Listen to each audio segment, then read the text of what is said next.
Au nom du Père, du Fils et du Saint-Esprit, un seul Dieu, Amen. Chers frères et sœurs, aujourd'hui c'est le 4e dimanche du mois copte Baba et j'aimerais aujourd'hui répondre à la question suivante: pourquoi rendre grâce à Dieu? Comme introduction, nous avons publié un livre de coloriage pour nos enfants qui porte le nom « Je remercie Dieu ».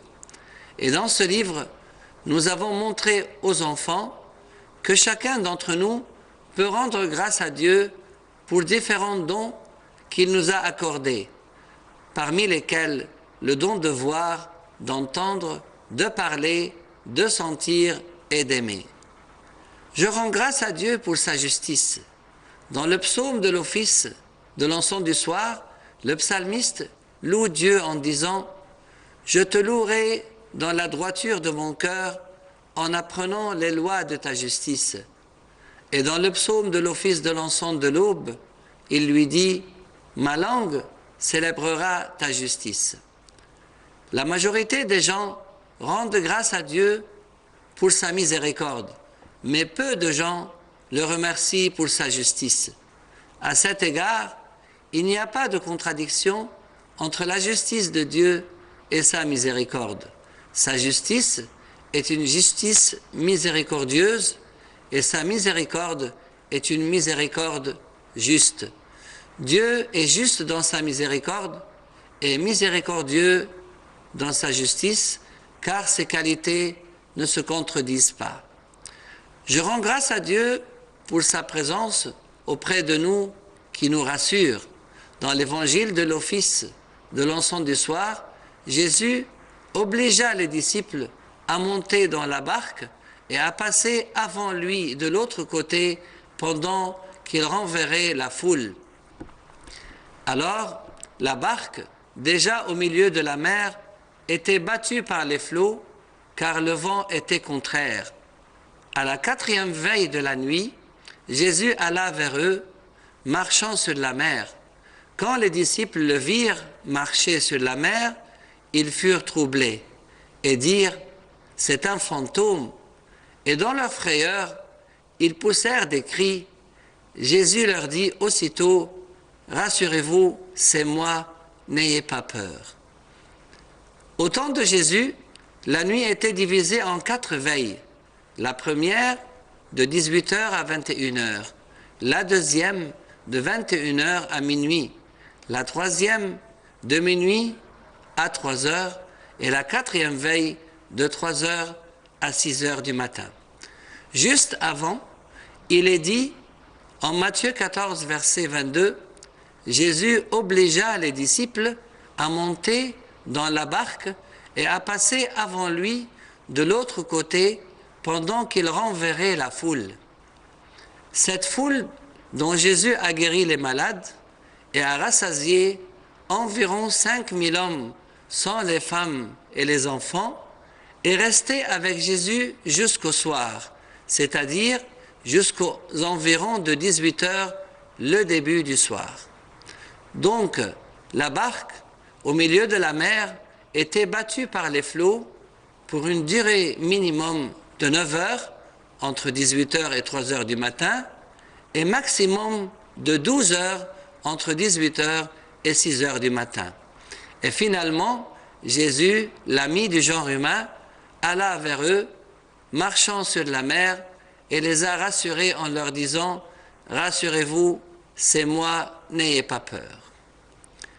Je rends grâce à Dieu parce qu'il nous a donné une église, une grande assemblée pour le louer. Dans le psaume de l'office de l'encens de l'aube, David loue Dieu en disant « Je te louerai dans la grande assemblée, je te célébrerai au milieu d'un peuple nombreux, et ma langue célébrera ta justice, elle dira tous les jours ta louange. » Chers frères et sœurs, les louanges existent-elles dans nos prières ou n'y a-t-il que des supplications et des demandes?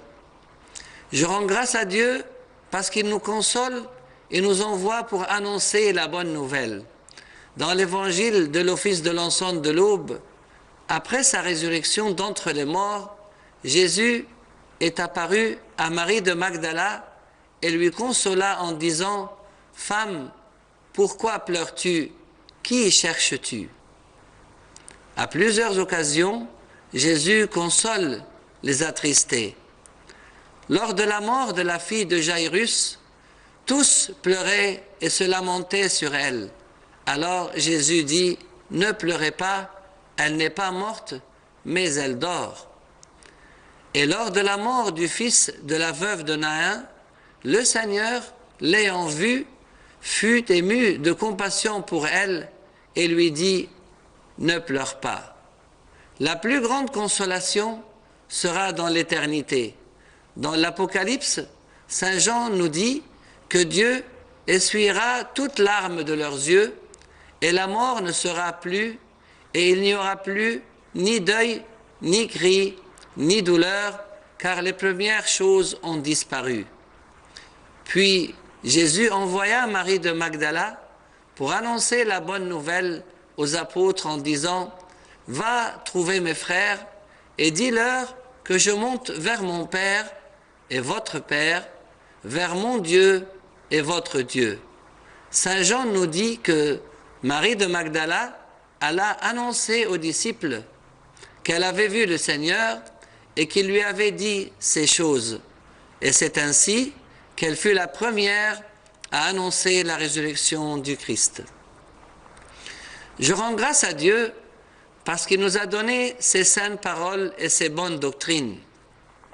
Dans sa première épître à son disciple Timothée, saint Paul lui dit « Si quelqu'un enseigne de fausses doctrines et ne s'attache pas aux saintes paroles de notre Seigneur Jésus-Christ et à la doctrine qui est selon la piété, il est enflé d'orgueil, il ne sait rien et il a la maladie des questions oiseuses et des disputes de mots, d'où naissent l'envie, les querelles, les calomnies, les mauvais soupçons, les vaines discussions d'hommes corrompus d'entendement privés de la vérité. » Ici, saint Paul fait une distinction entre les fausses doctrines et les saintes paroles de notre Seigneur Jésus-Christ et la doctrine qui est selon la piété.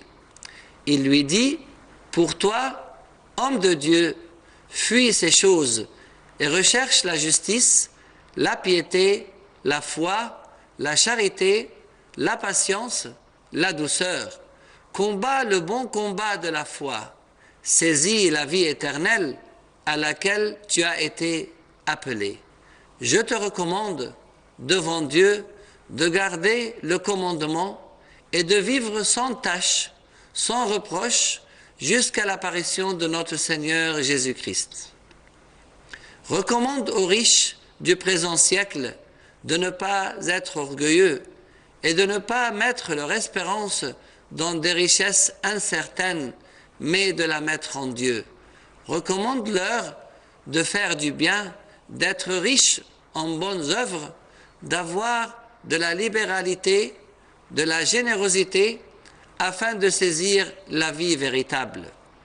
Ô Timothée, garde le dépôt en évitant les discours vains et profanes et les disputes de la fausse science dont font profession quelques-uns qui se sont ainsi détournés de la foi. Concernant les fausses doctrines, notre Seigneur nous a prévenus des faux prophètes qui viennent nous parler au nom de Jésus. Il nous a dit « Celui qui entre par la porte est le berger des brebis. Le portier lui ouvre et les brebis entendent sa voix. Il appelle par leur nom les brebis qui lui appartiennent et il les conduit dehors. Lorsqu'il a fait sortir toutes ses propres brebis, il marche devant elles. Et les brebis le suivent parce qu'elles connaissent sa voix. Elles ne suivront point un étranger, mais elles fuiront loin de lui parce qu'elles ne connaissent pas la voix des étrangers. Je rends grâce à Dieu pour sa miséricorde et la grande compassion qu'il a envers nous. Comme l'a dit saint Jacques dans son épître, car le Seigneur est plein de miséricorde et de compassion. Et il ne faut pas ignorer cette compassion, car Saint Jacques nous a dit, « Celui donc qui sait faire ce qui est bien et qui ne le fait pas, commet un péché. » Il nous demande d'être patients nous aussi. Soyez donc patients, frères, jusqu'à l'avènement du Seigneur. Voici le laboureur attend le précieux fruit de la terre, prenons patience à son égard, jusqu'à ce qu'il ait reçu les pluies de la première et de l'arrière-saison. Vous aussi, soyez patients, affermissez vos cœurs, car l'avènement du Seigneur est proche. Je rends grâce à Dieu parce qu'il visite son peuple.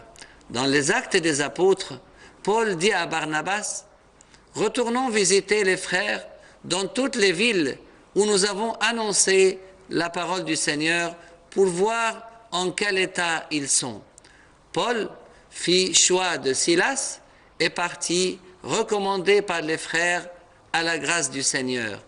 Il parcourut la Syrie et la Cilicie, fortifiant les églises. En passant par les villes, il recommandait aux frères d'observer les décisions des apôtres et des anciens de Jérusalem. Le résultat de ces visites était que les églises se fortifiaient dans la foi et augmentaient en nombre de jour en jour. Je rends grâce à Dieu parce qu'il nous paie. Dans le psaume de la divine liturgie, Asaph loue Dieu en disant « Et nous, ton peuple, le troupeau de ton pâturage, nous te célébrerons éternellement, de génération en génération, nous publierons tes louanges. » Parmi les plus belles icônes du Christ, celle du bon pasteur, qui porte une brebis sur son épaule, pendant que les autres brebis le suivent. Nous lui faisons confiance de génération en génération, parce qu'il nous paie, car nous sommes son peuple et le troupeau de son pâturage. Et finalement, je rends grâce à Dieu parce qu'il me ressuscite de la mort spirituelle, la mort du péché. Dans l'évangile de la divine liturgie, saint Luc nous parle de la résurrection du fils de la veuve de Naïn. Jésus alla dans une ville appelée Naïn, ses disciples et une grande foule faisaient route avec lui. Lorsqu'il fut près de la porte de la ville, voici, on portait en terre un mort, fils unique de sa mère qui était veuve. Et il y avait avec elle beaucoup de gens de la ville. Le Seigneur, l'ayant vue, fut ému de compassion pour elle et lui dit « Ne pleure pas ». Il s'approcha et toucha le cercueil. Ceux qui le portaient s'arrêtèrent.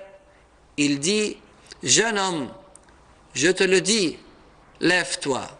Et le mort s'assit et se mit à parler. Jésus le rendit à sa mère.